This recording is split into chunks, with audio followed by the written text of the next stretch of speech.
Ladies and gentlemen, welcome to the Rogers Kakasungura YouTube channel. A big thank you for your continued support. We are at 108 subscribers. That is a great milestone I can never take for granted. Today, Rigathi Gachagua attended a church, and a pastor who was preaching instilled some wisdom to him. And this pastor is giving a practical example on William Ruto's cabinet. The pastor is using two stones to compare how the Kenya Kwanza government, led by William Ruto, is forming its cabinet. Can we take a minute and watch this video clip? Because when Solomon was putting this church, this temple, as you are putting the state house, because the state house is our house for all of us, there was one thing that was genuine and very specific. Ilikuwa ikijengwa, lakini haukusikika sauti ya chuma. There was no chisel, because the stones were dressed from the quarry first. So from the site, there was no work of quarry, because already it was addressed stone. Meaning, in the site is just building, but in the quarry is preparation. I don't want to give you an advice because I'm not equal to it, but I'm telling you this, that go to the quarry, do the work of the quarry before you go to the site. We have seen the messes that you brought in some stones that were not fully dressed. And out of it, there is a lot of noise, which should not be there. Let the noise be in the quarry. And this is what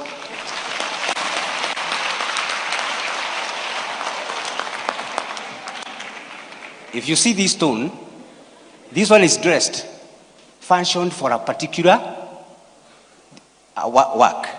This is a dressed stone. It has been worked on.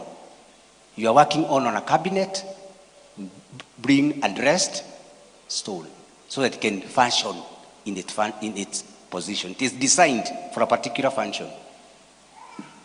This one is still in the quarry. It is not dressed. Sasa ukituletea kakuya na hajadresiwa, itakuwa shida. Itakuwa shida. Noises will always be there. Kutakuwa na noise. Na tunaambia Mijadong, msipitishe hii.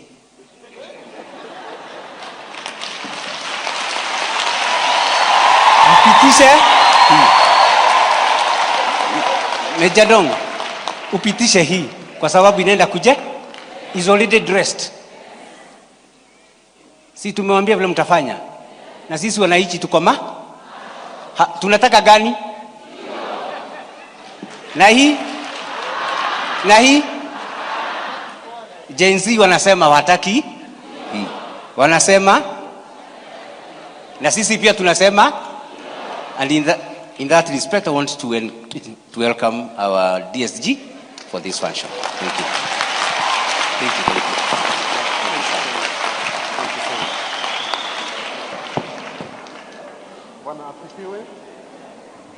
you. This pastor makes a lot of sense. And how I wish this video clip reaches William Samoei Ruto. He has done a very good comparison between the two stones.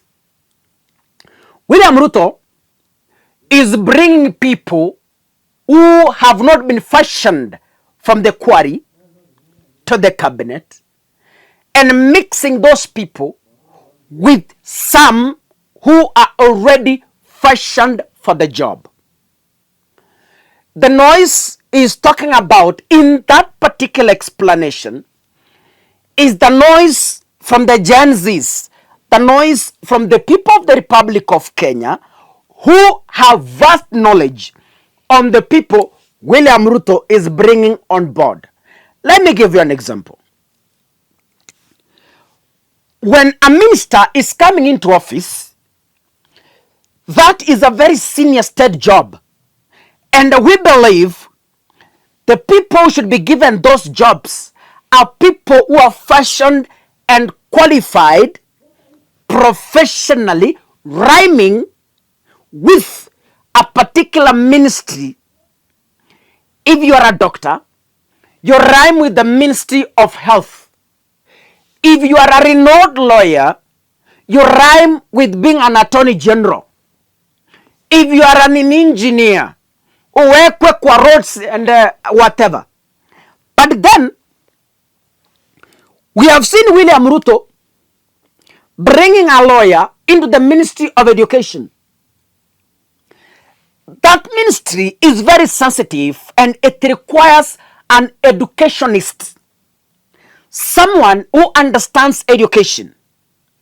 Matiang'i succeeded in the Ministry of Education because Matiang'i is professionally a teacher.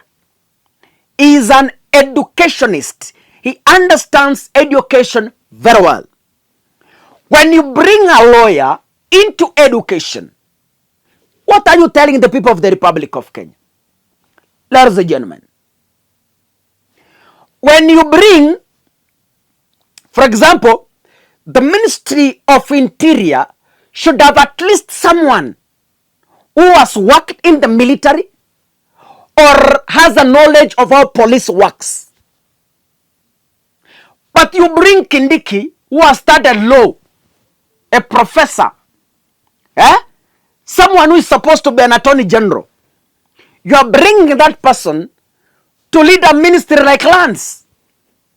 What are you telling the people of the Republic of Kenya? So I find a pastor's explanation valid. And in that video, he's telling members of parliament, do not allow a stone that has not been fashioned into the cabinet.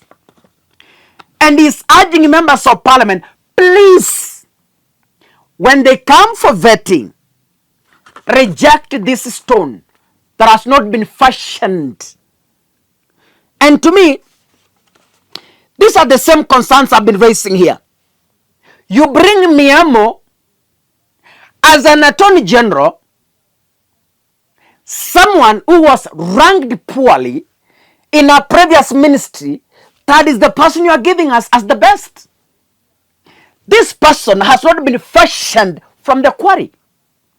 You are bringing people like Davis Chirichiri, someone who was ranked poorly in his past ministry. That is the person you are bringing to us as fashioned. I want to tell you, and I want to borrow what Ahmed Nasir said few days ago in Spice FM. Ahmed Nasir said, we are giving Ruto a second chance. He had a first chance, he misused that chance, he never got it right. Ruto has been given a second chance, right? This time round, in this second chance, if he gets it wrong, then Kenyans are sure, you believe the problem is Ruto himself. I agree and I've witnessed. It's true. From what we've seen in the second chance, Ruto is the problem. God bless you, ladies and gentlemen. See you in the next video. Asanteni sana.